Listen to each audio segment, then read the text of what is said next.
que o cristianismo destruiu a cultura grega, ou a Grécia venceu Roma espiritualmente. O que aconteceu foi uma fusão histórica gigantesca.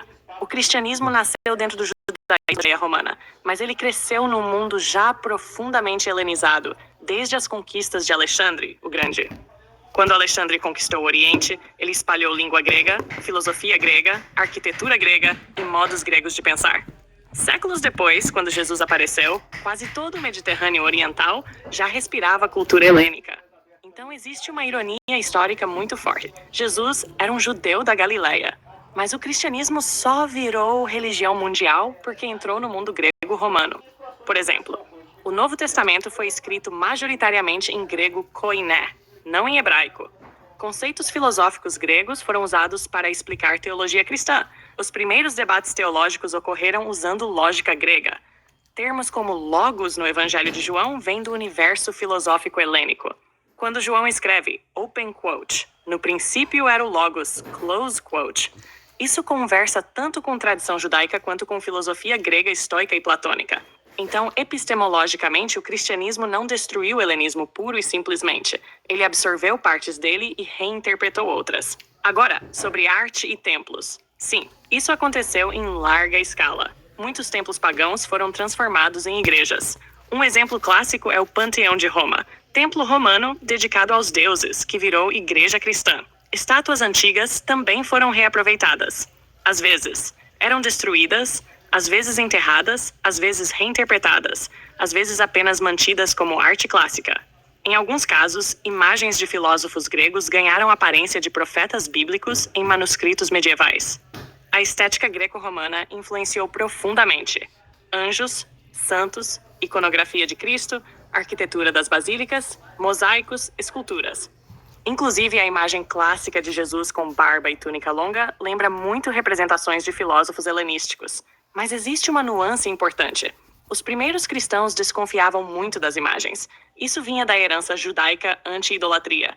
Houve períodos fortes de iconoclasmo, então a arte cristã foi surgindo aos poucos. Outra ironia histórica, os filósofos gregos ajudaram os cristãos a formular doutrina. Santo Agostinho bebeu muito de Platão e neoplatonismo. Tomás de Aquino reinterpretou Aristóteles dentro do cristianismo medieval. Ou seja, a filosofia grega virou ferramenta intelectual da teologia cristã. Então sua percepção não está totalmente errada quando você diz que a helenização tentou engolir o cristianismo e foi engolida. Historicamente ocorreu uma síntese dialética. O cristianismo absorveu linguagem, filosofia e estética gregas, mas submeteu isso a uma cosmologia cristã. O mundo clássico não desapareceu. Ele foi cristianizado.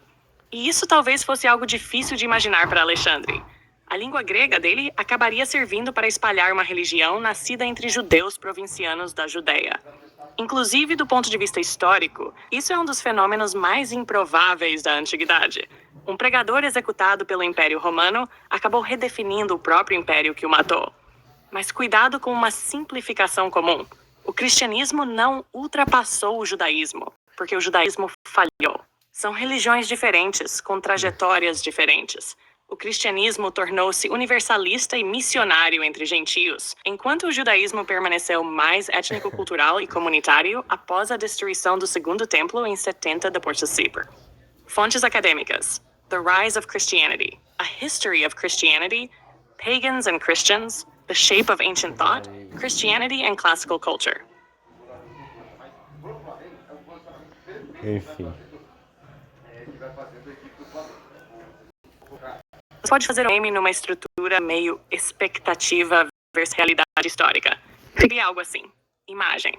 Fundo com Atenas clássica, filósofos gregos olhando confiantes, Paulo de Tarso chegando simples, quase deslocado. Depois corte para Paulo dançando enquanto estátuas gregas viram cristãos, templos viram igrejas e manuscritos entram na teologia cristã. Texto superior, open quote. Grega Atenas, século Fars. Esse pregador judeu aí vai desaparecer em 2 semanas. Texto inferior, open quote. 300 anos depois, a filosofia grega virou ferramenta da teologia cristã. Close quote. Ou uma versão mais caótica. Painel 1, gregos. Open quote. Nós vamos helenizar esse movimento judaico. Painel 2, Paulo pregando no Areópago. Painel 3, Paulo dançando enquanto aparece. Logos, Platão cristianizado, Aristóteles em mosteiro medieval, templos virando igrejas. Legenda. Open quote, task failed successfully, close quote. Outra versão mais filosófica. Texto, open quote, Atenas tentou absorver Jerusalém. Resultado, Jerusalém usando grego para converter o Império Romano inteiro. Close quote. E visualmente ficaria engraçado colocar Paulo fazendo dança absurda, estilo meme moderno, filósofos gregos em choque, um busto de Alexandre, o grande olhando decepcionado ao fundo. Mas historicamente, o meme funciona porque existe mesmo um debate clássico chamado Atenas versus Jerusalém. Isto é, razão filosófica grega, revelação judaico-cristã. Só que a história real terminou numa síntese parcial. O cristianismo venceu politicamente e religiosamente no Mediterrâneo, mas usando ferramentas intelectuais gregas. Então o meme fica engraçado justamente porque não foi uma vitória pura de nenhum dos lados. Foi uma absorção mútua.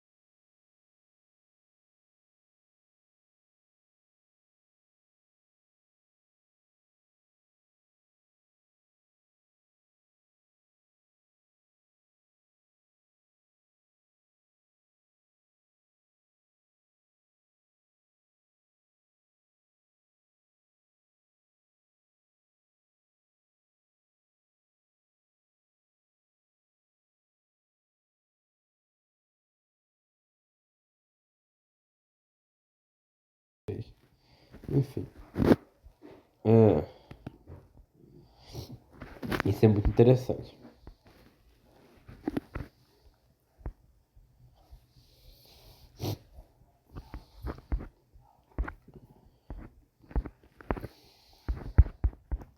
Jesus Cristo. Sim. A maioria dos historiadores do cristianismo considera Paulo de Tarso absolutamente central para a expansão do cristianismo. Sem Paulo, o movimento provavelmente poderia permanecer muito mais judaico, mais regional, menos universal, concentrado na Judéia e Síria. Isso não significa que Paulo inventou o cristianismo. Essa é uma simplificação exagerada.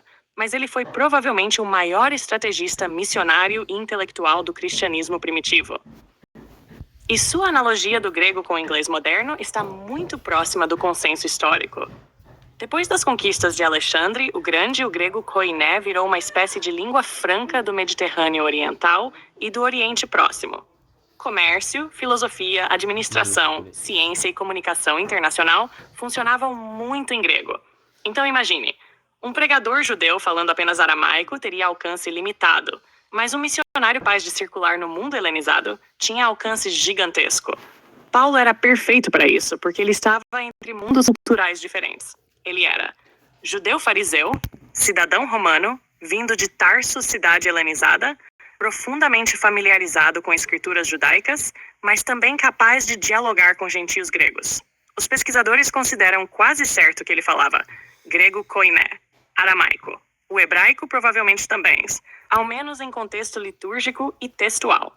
O hebraico do período era muito usado nas escrituras e contextos religiosos, enquanto o aramaico era mais cotidiano para muitos judeus da região.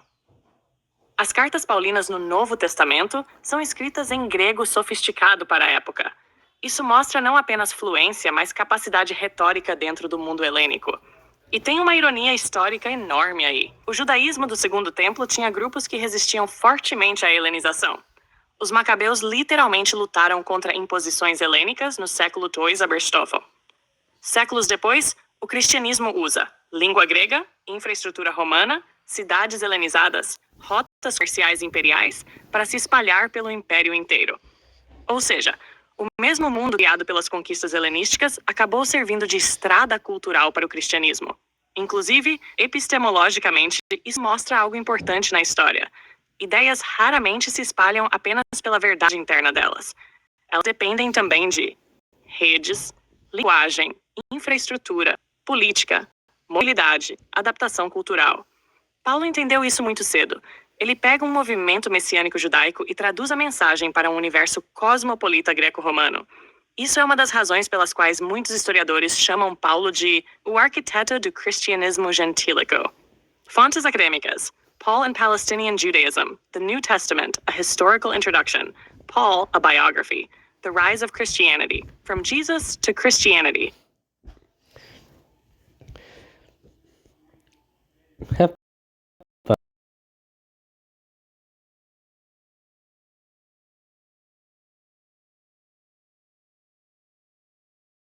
Rapaz.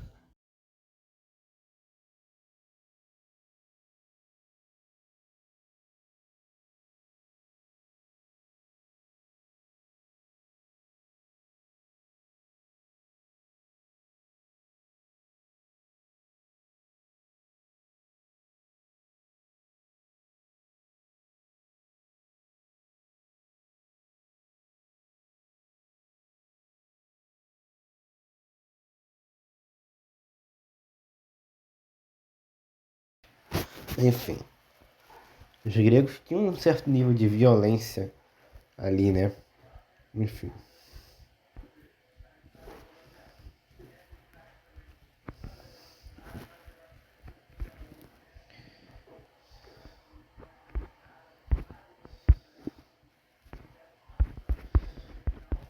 Sim, o mundo greco-romano da antiguidade era muito mais violento do que normalmente aparece em filmes ou idealizações acadêmicas. Às vezes as pessoas imaginam a Grécia apenas como filósofos discutindo, estátuas bonitas, matemática, teatro. Mas aquilo coexistia com guerras constantes, escravidão em massa, punições brutais, exposição de bebês, tortura, violência pública, gladiadores em Roma, repressão militar. A própria sociedade espartana era extremamente militarizada. E mesmo Atenas, símbolo da filosofia, participou de massacres e guerras violentas como a Guerra do Peloponeso. Os gregos antigos não eram civilizados no sentido moderno. Eles eram humanos da antiguidade, vivendo num mundo onde violência era parte estrutural da política e sobrevivência. Inclusive, Paulo de Tarso sofreu violência várias vezes: espancamentos, prisões, apedrejamento, perseguições. As próprias cartas dele mencionam isso. E existe um ponto importante que historiadores discutem. O cristianismo primitivo oferecia uma ética relativamente incomum para aquele contexto. Por exemplo, valorização dos pobres, cuidado de viúvas, condenação parcial da violência vingativa, dignidade espiritual de escravos e mulheres. Perdão, humildade, amor ao inimigo. Isso contrastava com valores clássicos greco-romanos ligados a honra, status, poder, virilidade militar, dominação. Claro, o cristianismo histórico depois também participou de guerras, perseguições e violência. Então não seria correto romantizar dizendo o cristianismo acabou com a violência. A história é mais contraditória que isso. Mas muitos pesquisadores concordam que o cristianismo introduziu mudanças morais relevantes no Mediterrâneo tardio. Por exemplo, crítica ao infanticídio, maior valorização da caridade, hospitais ligados à igreja, assistência comunitária. Agora, epistemologicamente, é importante evitar dois extremos. Os gregos eram monstros bárbaros, ou o mundo clássico era uma utopia racional. Nenhum dos dois é verdadeiro. O mundo antigo produziu filosofia profunda, matemática, arte monumental, mas também extrema brutalidade institucional. A mesma Atenas de Sócrates também condenou Sócrates à morte. A mesma Roma que construiu aquedutos também crucificava pessoas em praça pública. E a força do cristianismo primitivo talvez esteja justamente nisso. Ele cresceu oferecendo sentido espiritual e comunidade dentro de um mundo muito duro. The Rise of Christianity.